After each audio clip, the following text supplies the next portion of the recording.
नमस्ते, मैं हूं किशोर अजवाणी और अब आज की ताजा खबर। नमस्ते, मैं हूं अर्पिता आर्या। दिल्ली के उपराज्यपाल अनिल बैजल ने दिल्ली के अस्पतालों में बाहरी लोगों के इलाज पर रोक लगाने से इनकार कर दिया, जिससे दिल्ली सरकार नाखुश दिखी। उपराज्यपाल ने एक दिन पहले ही इस बारे में दिल्ली सरकार का फैसला पलट दिया था, जिसके बाद डीडीएमए यानी दिल्ली डिजास्टर मैनेजमेंट अथॉरिटी की मीटिंग के लिए एलजी आवास पहुंचे दिल्ली के उप मुख्यमंत्री मनीष सिसोदिया ने उनसे अपने फैसले पर फिर से विचार करने का अनुरोध किया। लेकिन उपराज्यपाल अनिल बैजल ने साफ कर दिया कि दिल्ली के अस्पतालों में कोई भी इलाज करा सकता है। मनीष जी ने पूछा था एलजी साहब से कि भाई आपने प्लान तो किया होगा जब सबके लिए खोला है। कहते हैं प्लान कुछ नहीं किया है, उसका कोई अंदाजा भी नहीं है, क्या देखते हैं क्या होता है। वहीं बीजेपी ने उपराज्यपाल के फैसले को सही बताया और केजरीवाल सरकार पर निशाना साधा। उन्होंने ही कहा था जब अपनी शपथ ली थी का इंसान से इंसान का हो भाईचारा, यही पैगाम हमारा।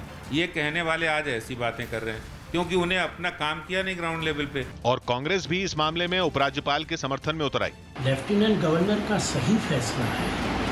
कोई भी भारतीय कहीं का भी पेशेंट है, किसी भी भारत के हिस्से से आता है, हॉस्पिटल्स उसको वापस नहीं कर सकते। जबकि दिल्ली के डिप्टी सीएम मनीष सिसोदिया ने दलील दी कि आने वाले दिनों में दिल्ली में कोरोना के मामले तेजी से बढ़ेंगे और तब दिल्ली के लोगों के लिए अस्पतालों में बेड का इंतजाम करने में दिक्कत हो सकती है। इसके लिए उन्होंने डीडीएमए यानी दिल्ली डिजास्टर मैनेजमेंट अथॉरिटी की बैठक में हुई चर्चा का हवाला दिया। 30 जून तक 1 लाख केसेस पहुंच जाएंगे और 15,000 बेड्स की आवश्यकता होगी। 15 जुलाई तक करीब 2.25 लाख केसेस हो जाएंगे और 33,000 बेड्स की आवश्यकता होगी। 31 जुलाई तक करीब 5.5 लाख केस पहुंच जाएंगे दिल्ली में और उसके लिए करीब 80,000 बेड्स की आवश्यकता होगी। हालांकि डीडीएमए ने दिल्ली में अभी कम्युनिटी स्प्रेड की नौबत से इनकार किया, लेकिन दिल्ली के स्वास्थ्य मंत्री सत्येंद्र जैन ने दावा किया कि उनके हिसाब से तो दिल्ली में कोरोना का कम्युनिटी स्प्रेड हो गया है। कम्युनिटी स्प्रेड का मतलब यह कि जो लोग विदेश नहीं गए, विदेश से लौटे लोगों या कोरोना के मरीजों के संपर्क में नहीं आए, वो भी कोरोना की चपेट में आ गए। कल एम्स के डायरेक्टर ने खुद कहा था कि दिल्ली के कंटेनमेंट जोन्स में कम्युनिटी स्प्रेड है, परंतु क्योंकि टेक्निकल इशू है और इसके बारे में फैसला केंद्र सरकार ही कर सकती है, वही बता सकते हैं कि कम्युनिटी स्प्रेड है या नहीं। हम तो कैसे स्प्रेड है, हम तो ये कह सकते हैं भाई स्प्रेड है, दिल्ली में बढ़ रहा है, बहुत तेज़ी से बढ़ रहा है। अब उसका वर्ड जो कम्युनिटी स्प्रेड वर्ड यूज़ करने की अधिकार तो केंद्र सरकार के पास, वही बता पाएगा।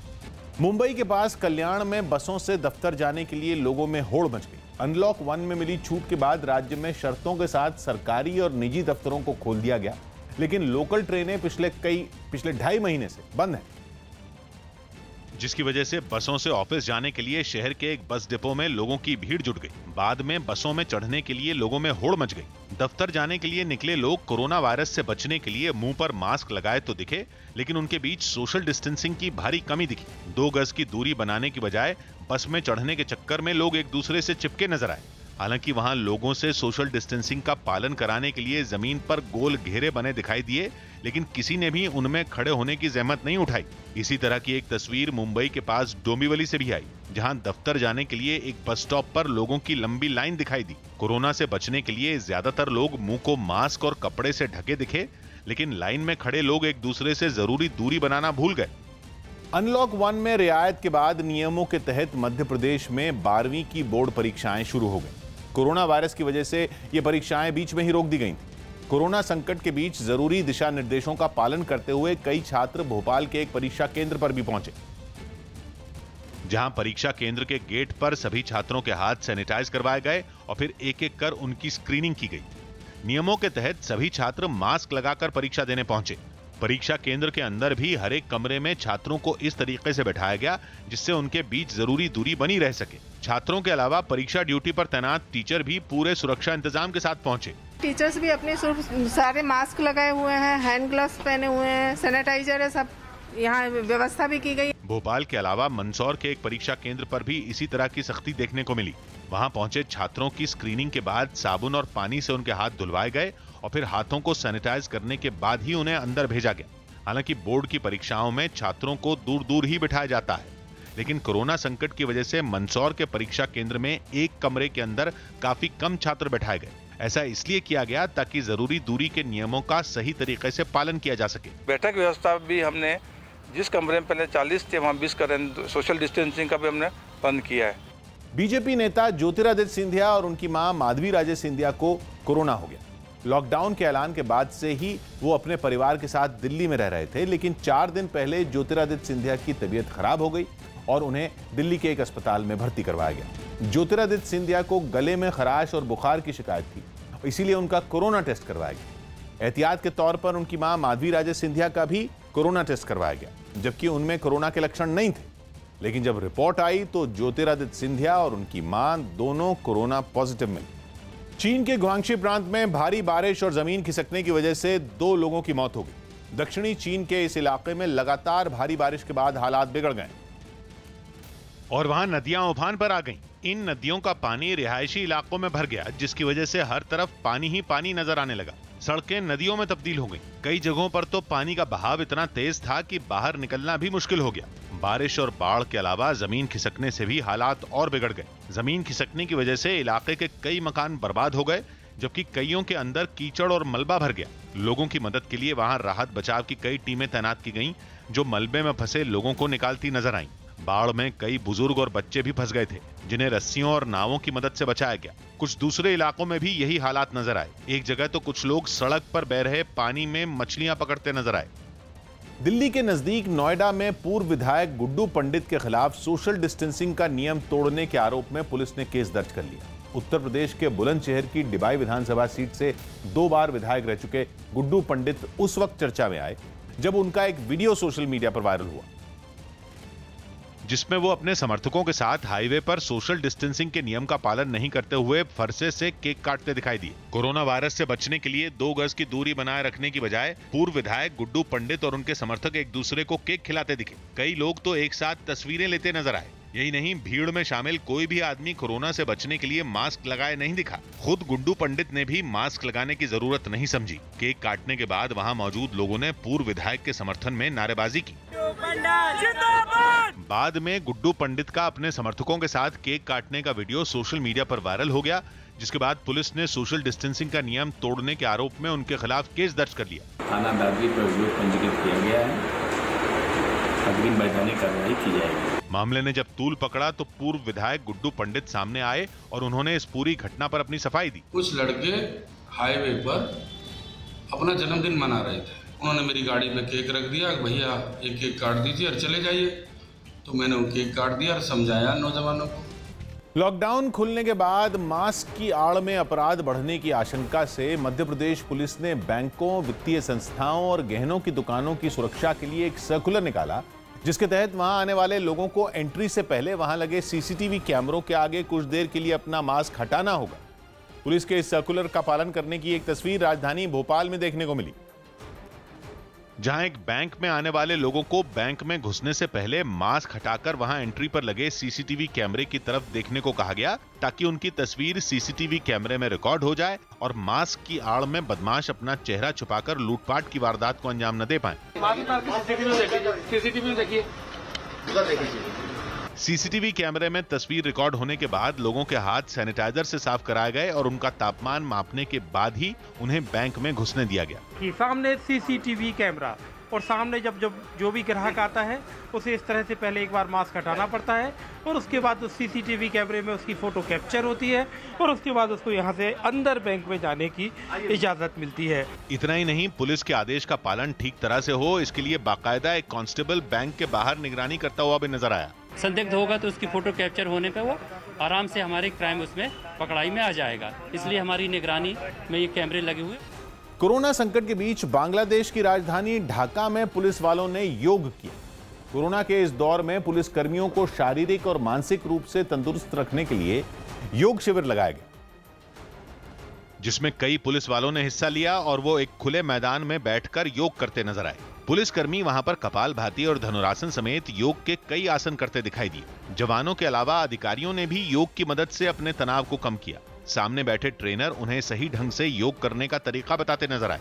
शारीरिक मानसिक स्ट्रंग থাকতে হবে, এই ক্ষেত্রে योगाটা খুবই উপকারী বলে আমি মনে করছি। पुलिस वालों को ज्यादातर वो आसन करवाए गए जिनसे उनकी इम्यूनिटी बढ़े और ड्यूटी के दौरान उनका तनाव भी कम हो। इस दौरान सोशल डिस्टेंसिंग का भी पूरा ध्यान रखा गया और सभी को एक दूसरे से जरूरी दूरी पर बैठाकर ही योग करवाया गया। मनोबलটাকে চাঙ্গা রাখা যায় তারই ধারাবাহিকতায় আমাদের আজকের এই যোগ ব্যায়াম। एक दिन पहले राजस्थान के बीकानेर और झुंझुनू से जिन 2 लोगों को पाकिस्तान के लिए जासूसी करने के आरोप में पकड़ा गया था, उन्हें पाकिस्तान ने हनी ट्रैप के जरिए फंसाया था। गिरफ्तार किए गए विकास और चिमनलाल पर आरोप है कि पैसों के लालच में उन्होंने भारतीय सेना की अहम जानकारियां पाकिस्तान की खुफिया एजेंसी ISI को दी। ये बात भी सामने आई कि ISI से जुड़ी एक महिला ने फेसबुक के जरिए इन दोनों को हनी ट्रैप में फंसाया और लंबे वक्त तक बातचीत करने के बाद दोनों से भारतीय सेना की खुफिया जानकारी निकलवानी। और आरोप है कि जासूसी के लिए विकास को ISI ने पैसे भी दिए जो उसने अपने भाई के खाते में मंगवाए। पैसों का लेन देन हुआ है और इनके द्वारा कंफर्म है कि ये 75,000 की राशि इन्होंने प्राप्त की है और अपने भाई के अकाउंट से इसने प्राप्त किया है। यूपी के मुरादाबाद में पारिवारिक विवाद में एक महिला की सरेआम गोली मारकर हत्या कर दी गई। ये घटना उस वक्त हुई जब वो महिला बाजार से अपने घर लौट रही थी, जिसका एक वीडियो भी सामने आया जिसमें एक महिला गोली मारने के बाद बीच सड़क पर पिस्तौल लहराती हुई दिखाई दी, जबकि एक दूसरी महिला गोली लगने के बाद सड़क पर पड़ी दिखी। गोलियों की आवाज सुनकर वहां अफरा तफरी मच गई और लोग इधर उधर भागने लगे। गोली चलाने वाली महिला वहां खड़ी दूसरी महिलाओं से बहस भी करती नजर आई।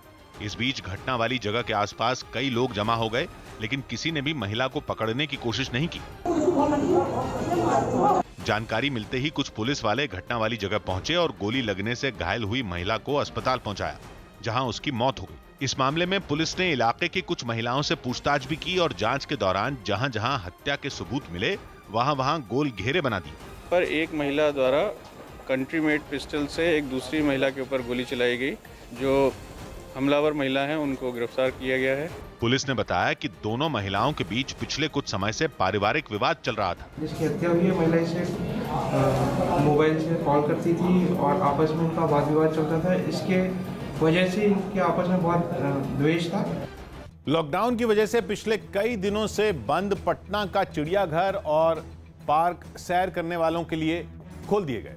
लोगों को कोरोना वायरस के खतरे से बचाने के लिए वहां कई इंतजाम किए गए और सैर के लिए पहुंचे लोगों के शरीर का तापमान मापने के साथ ही मास्क पहनकर ही उन्हें अंदर जाने दिया गया। चिड़ियाघर और पार्क खुलते ही सैर करने वाले लोग भी सुबह सुबह वहां पहुंच गए। साफ तौर पर यह निर्देश दिया गया है कि जो भी पटना जू में या पार्क में पहुंचे उसको पहले सैनिटाइज करना है और फिर थर्मल स्क्रीनिंग के बाद वो जू के अंदर आ सकते हैं। सैर करने पहुंचे लोग भी नियमों का पालन करते हुए मुंह को मास्क से ढके दिखाई दिए और उन्होंने पार्क खुलने पर खुशी भी जताई। अच्छा लग रहा है और अच्छी माहौल भी है और अब भविष्य में हम लोगों को लगता है कि ये आज़ादी बरकरार रहेगी और सरकार की जो प्रयास है वो सफल होगा। पार्कों के बाहर जूस की दुकानें भी पहले की तरह खुल गईं और दुकानदार भी काम शुरू होने पर खुश नजर आए। लोग अपने इम्यूनिटी को बढ़ाने के लिए हमारे यहाँ जूस पी रहे हैं, अपना इम्यूनिटी बढ़ा रहे हैं। आज से ही खुले हैं, काफी अच्छा लग रहा है अपने पुराने लोगों को देख के।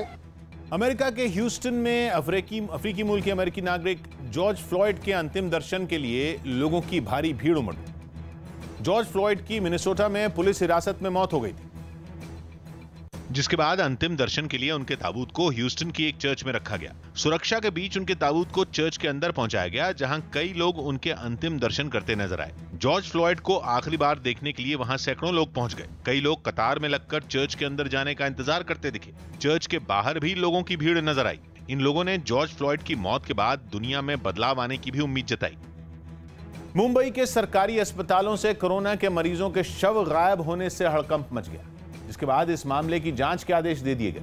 वहां बीएमसी यानी बृहन मुंबई नगर निगम के शताब्दी अस्पताल से 2 दिन पहले 80 साल के बुजुर्ग कोरोना मरीज लापता हो गए, जिनके घर वालों को पुलिस ने बोरीवली स्टेशन पर बुलाया क्योंकि बुजुर्ग का शव रेलवे लाइन पर पड़ा मिला। फिर हम लोग इंक्वायरी करते करते चौकी में पहुंचे कांजोली के, तभी उनके थ्रू ये सब चीज पता चला कि उनका एक्सीडेंट हुआ है। अभी कैसे हुआ, हॉस्पिटल से बंदा बाहर कैसे जाता है। बुजुर्ग के परिजनों ने आरोप लगाया कि शताब्दी अस्पताल के कर्मचारियों ने उनके लापता होने की जानकारी तक नहीं दी। मुंबई के शताब्दी अस्पताल से 80 साल के बुजुर्ग कोरोना पॉजिटिव मरीज थे। अचानक वो अस्पताल से लापता हो जाते हैं, जिसकी जानकारी और जिसकी भनक अस्पताल के कर्मचारियों और वहाँ के लोगों को बिल्कुल भी नहीं चलती। वहीं बीएमसी के ही राजावाड़ी अस्पताल से भी एक युवक का शव गायब हो गया, जिसकी मां और बहनें गम और गुस्से में फूट पड़ी। मुझे इंसाफ चाहिए, मेरे बच्चे की बॉडी चाहिए। ये हमको कल रात को बोल रहे हैं कि हमारी बॉडी नहीं है, गुम हो गई। गुम होने का मतलब क्या? इतना बड़ा ये हॉस्पिटल है, इसमें बोल रहे गायब हो गई, ये मतलब क्या है? हालांकि बीएमसी की मेयर ने शव गायब होने की घटनाओं से खुद को अनजान बताया। सच्ची मुझे पता नहीं है, लेकिन मैं उसकी तहकीकात करती हूँ और जो सही बात है वो आपके पास लेके आए। हालांकि मुंबई में कोरोना के मरीजों के शव गायब होने की घटनाएं कई दिन से जारी हैं। बताया गया कि अब तक मुंबई के सरकारी अस्पतालों से 6 लोगों के शव गायब हो चुके हैं। इनमें राजावाड़ी अस्पताल से जिस युवक का शव गायब हुआ, उसे कुछ लोगों ने चाकुओं से मारा था और अस्पताल में भर्ती होने के बाद पता चला कि 23 साल का वो युवक कोरोना की चपेट में भी आ चुका था। अस्पताल में भर्ती होने के कुछ घंटों बाद ही युवक की मौत हो गई और अगले दिन उसका शव गायब हो गया। वहीं शताब्दी अस्पताल में भर्ती कोरोना के 80 साल के मरीज 2 दिन पहले लापता हो गए, जिनका शव बोरीवली रेलवे स्टेशन के पास रेल की पटरियों पर मिला। मॉनसून के आने से पहले ही गुजरात के कुछ हिस्सों में बाढ़ जैसी तस्वीरें सामने आने लगी। जिन जिलों में सबसे ज्यादा बारिश हुई उनमें द्वारका भी एक, जहां का एक वीडियो इंटरनेट पर वायरल हो गया। द्वारका जिले के एक गांव में सड़कों पर दरिया बहता हुआ दिखने लगा। पानी का तेज बहाव एक कार को अपने साथ बहाता हुआ ले गया। भारी भरकम कार किसी कागज की नाव की तरह पानी के साथ बहकर आगे जाती हुई दिखी। अचानक लहरों ने कार को पलट दिया। कुछ लोगों ने घरों की छत पर खड़े होकर मोबाइल से घटना का वीडियो बना लिया। गुजरात के पोरबंदर जिले में भी बारिश का दौर पिछले 2 दिन से जारी है। खराब मौसम की वजह से कुछ हिस्सों में 2 दिन से सूरज तक नहीं निकला। अब तक 100 सेंटीमीटर तक बारिश की खबर है। मॉनसून से पहले ही शहर के कई हिस्से तालाब में बदल चुके हैं। कश्मीरी पंडित सरपंच की हत्या से नाराज बीजेपी की यूथ विंग बीजेवाईएम के कार्यकर्ताओं ने जम्मू में पाकिस्तान के खिलाफ प्रदर्शन किया और इमरान खान का पुतला जलाया। एक दिन पहले कश्मीर के अनंतनाग में आतंकवादियों ने कश्मीरी पंडित सरपंच अजय पंडिता की गोली मारकर हत्या कर दी, जिसके अगले दिन बीजेपी की यूथ विंग बीजेवाईएम के कार्यकर्ता सड़क पर उतर आए और उन्होंने पाकिस्तान के खिलाफ मोर्चा खोल दिया। बीजेवाईएम के कार्यकर्ता जम्मू में इकट्ठा हुए और उन्होंने कश्मीरी पंडित सरपंच की हत्या के लिए पाकिस्तान को जिम्मेदार ठहराया और वहां के प्रधानमंत्री इमरान खान का पुतला जलाया। सरपंच की हत्या पर केंद्रीय गृह राज्य मंत्री जी किशन रेड्डी ने भी ट्वीट कर दुख जताया और इस घटना को कायराना हरकत बताया। इस बीच जम्मू कश्मीर के बीजेपी नेताओं ने वहां के चुने हुए सरपंचों की सुरक्षा कड़ी करने की मांग की। कश्मीर घाटी में चुने हुए जितने भी पंची सरपंचेस हैं, उनको पर्याप्त सुरक्षा देनी चाहिए। अजय कुमार पंडिता कांग्रेस के नेता थे और उनकी हत्या के बाद राहुल गांधी ने ट्वीट कर अफसोस जताया, जबकि जम्मू कश्मीर के कांग्रेस नेताओं ने आशंका जताई कि इस घटना के बाद घाटी में रहने वाले जनप्रतिनिधियों की सुरक्षा खतरे में आ गई। अगर इसको कवर मिल गया होता तो शायद ये दिन नहीं देखना पड़ता। जिस जगह ये वाक़ा हुआ, अगर ये वाक़ा वहां पर होता है तो फिर मैं आपको कह रहा हूं जम्मू कश्मीर में फिर कोई सेफ नहीं है। इससे पहले सरपंच अजय पंडिता का जम्मू में अंतिम संस्कार कर दिया गया। उनका पार्थिव शरीर सड़क के रास्ते अनंतनाग से जम्मू लाया गया और वहां के शक्तिनगर शमशान घाट पर उनका अंतिम संस्कार किया गया। उनके अंतिम संस्कार में परिवार के लोगों समेत कुछ करीबी रिश्तेदार ही शामिल हुए। इससे पहले जब अजय पंडिता के घर वालों को उनकी हत्या की खबर मिली तो वहां मातम पसर गया और परिवार वालों का रो रो कर बुरा हाल हो गया। लेकिन इस मुश्किल घड़ी में भी उन्होंने देशभक्ति के जज्बे को बरकरार रखा और भारत माता की जय के नारे लगाए।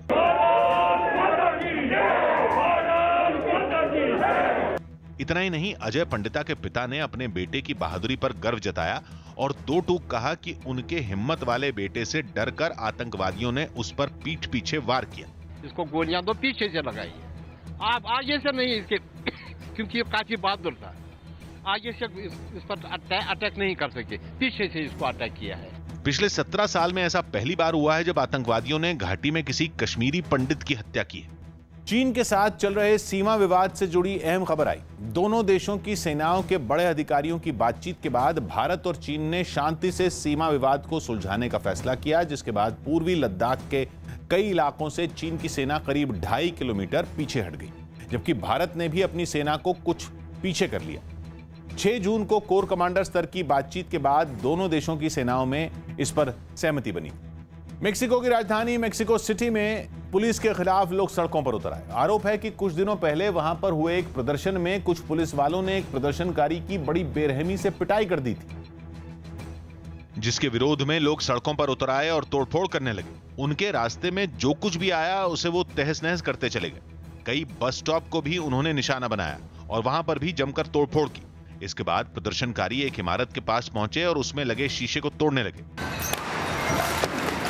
सड़क किनारे बनी कई दुकानों को भी उन्होंने नुकसान पहुंचाया। भीड़ में शामिल कुछ लोग एक दुकान में लगे सीसीटीवी कैमरे को भी तोड़ते नजर आए। हंगामा बढ़ने पर पुलिस ने भी सख्ती दिखाई और भीड़ को खदेड़ने के लिए उन पर आंसू गैस का इस्तेमाल किया।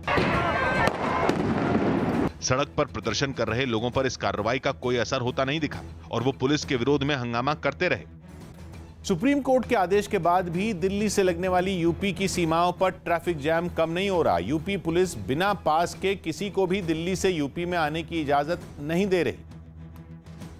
इसीलिए रोज की तरह दिल्ली और गाजियाबाद की सीमा पर लंबा जाम लगा रहा। बैरिकेडिंग लगाकर पुलिस वाले तैनात रहे और दिल्ली से आने वाले हर शख्स की जांच करते रहे। बिना पास के दिल्ली से आने वालों को लौटा दिया गया। गाजियाबाद पुलिस लगातार कोशिश कर रही है कि दिल्ली से गाजियाबाद या यूपी जाने वाले लोगों के पास जरूर चेक किया जाए। यही हाल दिल्ली और नोएडा के बॉर्डर पर भी रहा। दिल्ली और नोएडा को जोड़ने वाले डीएनडी फ्लाईवे की 3 लेन खोली गईं और हर लेन पर पुलिस वाले लोगों की जांच के लिए तैनात रहे। जैसा कि आप देख रहे हैं कि बिना पास के हम किसी को अलाउ नहीं कर रहे हैं। जिनके पास पास है वो जा रहे हैं, जिनके पास पास नहीं उनको वापस कर रहे हैं। हालांकि दिल्ली के बॉर्डर खोले जा चुके हैं और दिल्ली में दाखिल होने वाले पर कोई रोक नहीं है। इस बीच हरियाणा के गृह मंत्री अनिल विज ने दिल्ली से लगी सीमाओं को एक बार फिर बंद करने के संकेत दिए। एक हफ्ते पहले ही हरियाणा सरकार ने दिल्ली से लगी सीमाओं से पाबंदी हटाई थी। दोबारा बॉर्डर सील करने के बारे में सोचा जाए? नहीं, वो हम स्थिति पर नजर रखे हुए हैं। अगर कोई ऐसी सिचुएशन आएगी तो हम विचार करेंगे। कोलकाता में बीजेपी नेता सब्यसाची दत्ता पर हुए हमले के खिलाफ पार्टी के महिला मोर्चा ने प्रदर्शन किया। एक दिन पहले बीजेपी नेता के साथ विधाननगर इलाके में धक्का मुक्की की गई, जिससे नाराज पार्टी की महिला मोर्चा से जुड़ी कुछ महिलाएं सड़क पर उतर आईं और प्रदर्शन करने लगीं। हाथों में पोस्टर और बैनर लिए इन महिलाओं ने पहले तो खड़े होकर विरोध जताया, लेकिन थोड़ी देर में ये सड़क पर आकर बैठ गईं और नारेबाजी करने लगीं। लेकिन पाबंदियों की वजह से पुलिस ने उन्हें ऐसा करने से रोक दिया और प्रदर्शन करने पहुंची महिलाओं को घेर लिया।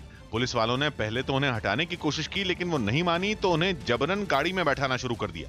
कोलकाता के हाजरा में बीजेपी की महिला मोर्चा के सदस्यों को पुलिस यहाँ पर डिटेन कर रही है। ये महिलाएं यहाँ पर प्रोटेस्ट कर रही हैं। महिलाओं ने बीजेपी नेता सब्यसाची दत्ता के साथ एक दिन पहले धक्का मुक्की करने वालों पर कार्रवाई की मांग की। हम लोग का जो लीडर है सब्यसाची दत्ता, बदतमीजी किया गया उनके साथ, इसके लिए हम लोग प्रोटेस्ट कर रहे हैं। कोरोना वायरस का खतरा कम होने के बाद वियतनाम ने बड़े स्तर पर फुटबॉल लीग करवाई। महामारी की वजह से वियतनाम ने मार्च में होने वाली ये फुटबॉल लीग रोक दी थी। लेकिन हालात सुधरने पर जब 2 महीने से भी ज्यादा वक्त के बाद वियतनाम के नामडिन में फुटबॉल लीग की शुरुआत हुई तो उसका आयोजन सादगी से नहीं बल्कि धूम धड़ाके के साथ हुआ। स्टेडियम के अंदर सोशल डिस्टेंसिंग का नियम ही नहीं रखा गया और मैच देखने के लिए लोगों की भीड़ उमड़ पड़ी। करीब 30,000 लोगों से स्टेडियम पूरी तरह भरा नजर आया। कोरोना वायरस के खतरे से बेखौफ लोग बिना मास्क और एक दूसरे से दूरी रखे फुटबॉल मैच देखने में मशगूल दिखे। इससे पहले मैच देखने के लिए स्टेडियम के बाहर गाड़ियों की कतार नजर आई। लोग अपनी टीम का हौसला बढ़ाने के लिए पूरी तैयारी के साथ पहुंचे। हालांकि स्टेडियम में घुसने से पहले एहतियात के तौर पर दर्शकों का तापमान मापा गया। साथ ही उन्हें मास्क पहने रखने की सलाह भी दी गई, लेकिन स्टेडियम के अंदर घुसने पर लोगों के चेहरों से मास्क उतर गए। इक्का दुक्का दर्शक ही मास्क पहने दिखे।